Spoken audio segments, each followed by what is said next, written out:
काले हैं, इसका अर्थ जानते हैं क्या? वो मक्खन उनको क्यों प्रिय है? भगवान कृष्ण हमारे मन की उस अवस्था के प्रतीक हैं कि जब आप ध्यान लगाइए तो आपकी आंखों के सामने काला ही होता है।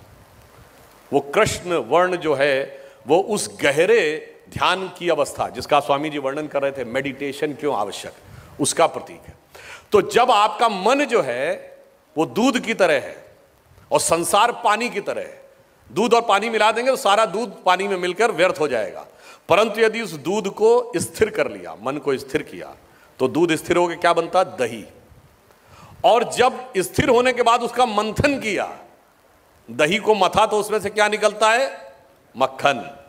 तो जब प्रवृत्तियों को अपने अंदर स्थिर करके, मन को स्थिर चित्त करके, प्रवृत्तियों का उन्नयन करके मंथन करते हैं तो आपका मन उस अवस्था में आ जाता है जो नवनीत है, मक्खन है। अब मक्खन को पानी में डाल दीजिए, डिसॉल्व नहीं होता है।